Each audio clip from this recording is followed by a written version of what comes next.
नमस्कार, बिहार मिथिला न्यूज में आपका स्वागत है। मैं हूं मनोज। बता दें कि पूरे बिहार और उत्तर प्रदेश में एक सियासी घमासान छिड़ गया 2024 के चुनाव को मद्देनजर। क्या इससे पहले गोस्वामी तुलसीदास जी के रामायण पर कभी किसी ने गंभीरता पूर्वक अध्ययन किया? क्या इन नेताओं ने जो आज बड़बोले बयान देकर के समाज में वैमनस्य फैला रहे हैं, क्या ऐसे नेताओं को तुलसीदास जी के इस रामायण को अच्छी तरीके से पढ़ने का मौका भी मिला या फिर राजनीति में भी? हमारे साथ आज स्वामी श्रवण दास जी महाराज हैं। आपका स्वागत है। जी, जय श्री राम। सभी को प्रणाम, सभी सनातन प्रेमियों को।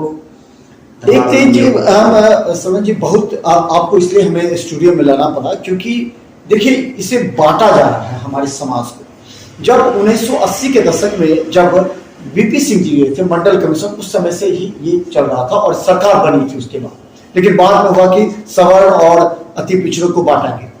अभी जो रह रहा है ये मोदी का जो मिशन जीतने का, उसको तोड़ने के लिए विपक्ष ने अलग अलग बयान दिए, चाहे वो बिहार में उत्तर प्रदेश में। हम रामचरितमानस का हम जानना चाह रहे हैं। एक शब्द है जो चौपाई जिस पर विवाद उठा, उस पर हम बाद में बात करेंगे, लेकिन एक चीज बताइए कि ये रामचरितमानस का सारांश क्या बताता है समाज को, क्या संदेश देता है? देखिए, रामचरितमानस को समझने के लिए तो सबसे पहले उनके जो आदर्श हैं राम जी, उनके चरित्र को, उनके स्वभाव को, उनके व्यवहार को समझना चाहिए। और रामचरितमानस मुझसे यदि पूछेंगे तो मैं तो यही उन्मुक्त कंठ से कहूंगा कि रामचरितमानस ही एक ऐसा ग्रंथ है जो आज पूरे संसार पर उसका साम्राज्य है। हम लोग चर्चा में बात में कहते हैं कि बेटा हो तो राम के जैसे। तो कहीं ना कहीं राम जी ने समाज में उस आदर्श स्थापित किया जो आज भी लोगों के लिए अनुकरणीय है। रही बात कुछ लोगों को कुछ चौपाई को लेकर के, कुछ प्रसंगों को लेकर के जो आपत्ति है, मेरे ख्याल से वो जो है सो अज्ञानता के कारण है। हम एक शब्द को पढ़ करके पूरा निष्कर्ष नहीं दे सकते। तो हमें तो लगता है, मैं कहना नहीं चाहूंगा, लेकिन चूंकि आपने मुझे बुलाया है और मैं धर्म से जुड़ा हूँ, कथावाचन क्षेत्र से जुड़ा हूँ, इसलिए कहना अनुचित भी नहीं होगा कि सबसे पहले मुझे किसी विषय पर टिक्का टिप्पणी करने से पहले उस विषय का पूरा ज्ञान होना चाहिए। निश्चित तौर पर जो राजनीतिक लोग ये लोग ज्ञान नहीं कर पाए हैं, इसलिए ऐसा समस्या आ गया।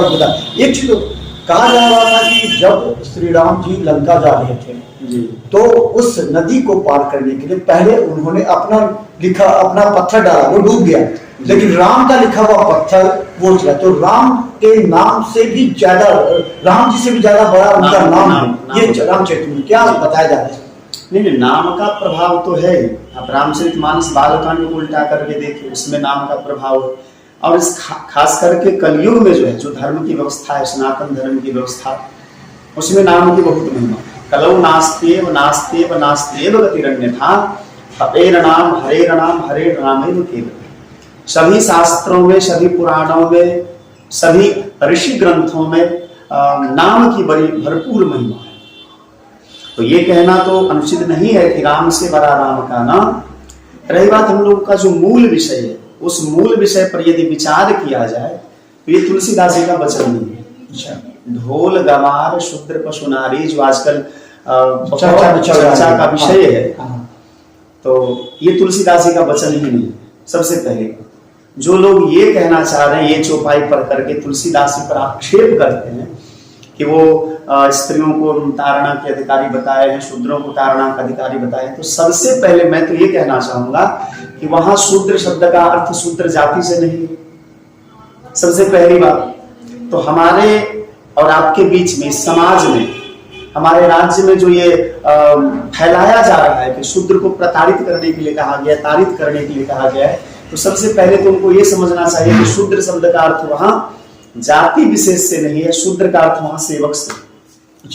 तो एक चीज बताएंगे कि ये कहा जा रहा था कि ढोल गवार शूद्र पशु नारी, तो फिर बाद में उसको कहा गया कि नहीं, ये नहीं है, उसका ढोल गवार क्षुब्ध पशु राणी, ये उसको तर्क दिया जा रहा है। तो क्या लगता है कि तुलसीदास जी ने ये लिखा है कि ढोल गवार क्षुब्ध पशु राणी, ये है लिखा हुआ? ये भी नहीं, ये मूल नहीं है। जहां तक बचपन से मैं पढ़ता आ रहा हूँ और मैंने महात्माओं की आपसे तो कई प्रवचन देते हैं हमेशा, तो क्या और मुझे लगता है कि मैं 17 साल से राम कथा कहता हूँ।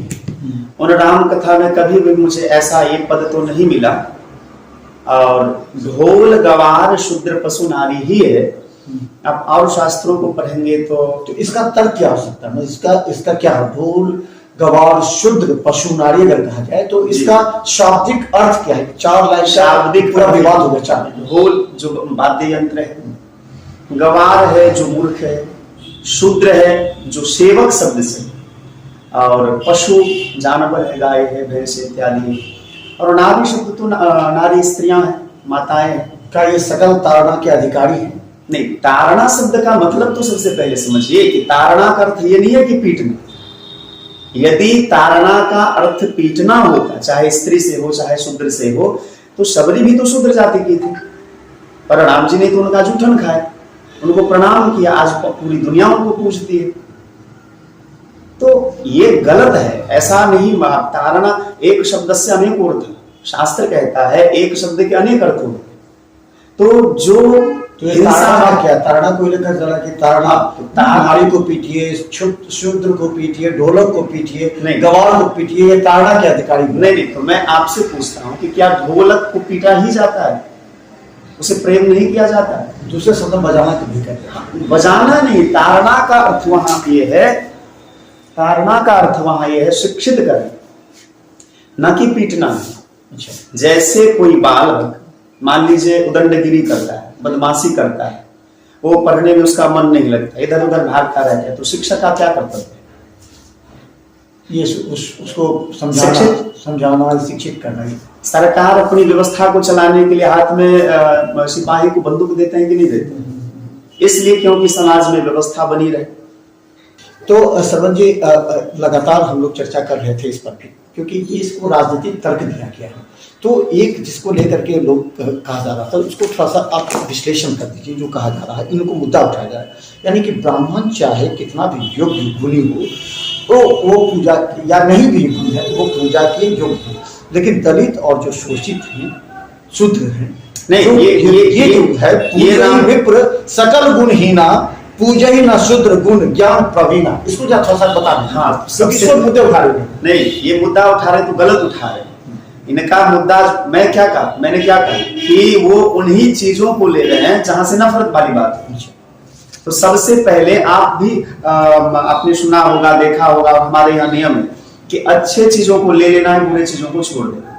यदि आपके मन में ये बुरा है, आपको लगता है कि नहीं ये गलत है रामचरितमानस में, तो आप उसी को क्यों ले रहे हैं? क्योंकि आपके पास और कोई मुद्दा है नहीं। आप अच्छे चीजों को क्यों नहीं देख रहे? आप उस रामचरितमानस में से तुलसीदास जी ने जो जो बातें कही है, आप उन अच्छी बातों को क्यों नहीं देख रहे? क्योंकि आपका बस एक मनसूबा है कि आप समाज में इस प्रकार का भेदभाव वाली बात कह करके लोगों को तोड़े। आप जोड़ने का काम करें ना। और यहाँ जो 2 चौपाई जो आपने अभी कही कि ढोल गवार शूद्र पशु नारी, ये सकल तारण, ये नहीं है, सकल तारणा के अधिकारी। तारणा का अर्थ यहाँ मारना नहीं है, तारणा का अर्थ है यहाँ शिक्षित करना। जैसे ढोल बेसुरा बजने लगता है, तुम क्या करते? जो ठोकते हैं थोड़ा सा, नहीं ठोकते कहाँ, उसको टाइट करते हैं। तो बजाता है, बड़ी नहीं, उसमें बढ़िया धुन निकलने लगता है, बढ़िया सुर निकलने लगता है, फिर आनंद देता है। उसी प्रकार अब मान लीजिए कि कोई पशु है, वो इधर उधर भाग रहा है, तो किसान क्या करता है? हाथ में डंडा लिए रहता है, वो उसको थोड़ा सा ऐसे मार देता है, वो सही रास्ते पे चलने लगता है। यहां कहने का आप इसको देखिए, इसमें 5 चीज का नाम लिया गया, ढोल गवार शूद्र पशु और नारी। आप कभी ये क्यों नहीं विचार करते कि 5 चीजों का ही नाम क्यों लिया, और सबसे पहले ढोल का ही नाम क्यों लिया? आप ढोल को छोड़ करके 4 चीज को देखिए, गवार शूद्र और पशु और नारी, ये चारों चेतन है। ढोल जो है सो अचेतन है, जड़ है। ये बात कहाँ कही गई थी? इस बात को लेकर थोड़ा बता दीजिए। ये जो समुद्र पार कर रहे थे राम जी, उस समय ये बात कही गई थी, जो ये समुद्र ने कहा है। हाँ, ये राम जी का वचन नहीं है। अच्छा। ये तुलसीदास जी का वचन नहीं है। अच्छा। हाँ, तुलसीदास जी ने समुद्र के मुंह से बुलवाया। अच्छा, क्या था वो बता? ये था कि मर जादा पुनि तुम्हारे किन्नी प्रभु भल किन्न मोहि सिख दे। जब 3 दिन के बाद भी समुद्र नहीं माना तो भगवान ने धनुष मान लिया हाथ में।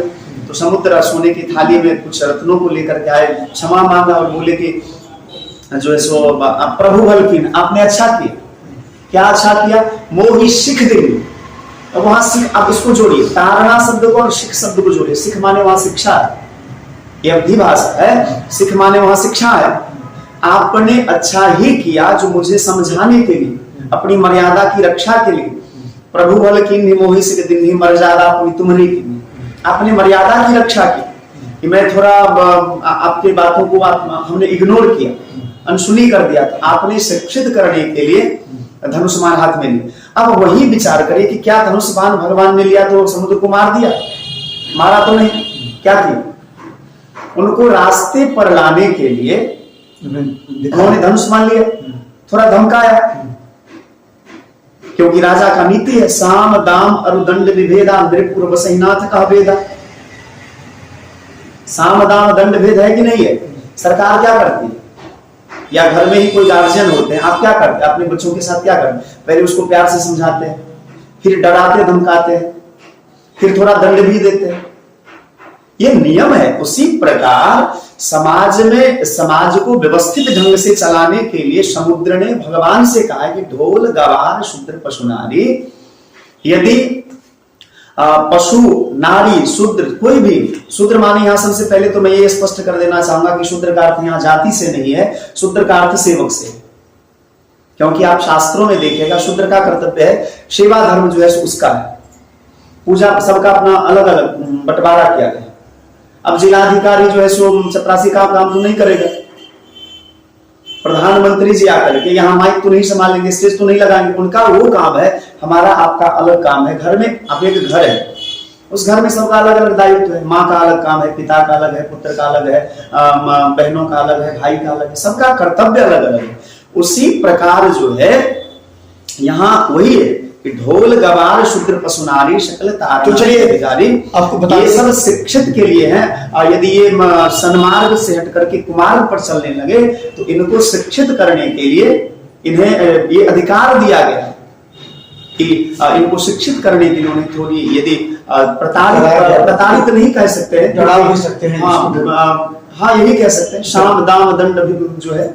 तो हम बता दें महंत श्रवणदास जी महाराज हमारे साथ, और हम बता दें इस सब जैसे गंभीर मुद्दे जो समाज में अलग अलग बुद्धिजीवियों के द्वारा, अनपढ़ अशिक्षितों के द्वारा इस शब्द की, रामचरितमानस की, जो हमारे समाज के अंदर जो चौक चौराहे पर जो लोग विवाद कर रहे हैं, मुद्दा उठा रहे हैं, उन्हें रामचरितमानस का भी ज्ञान नहीं है।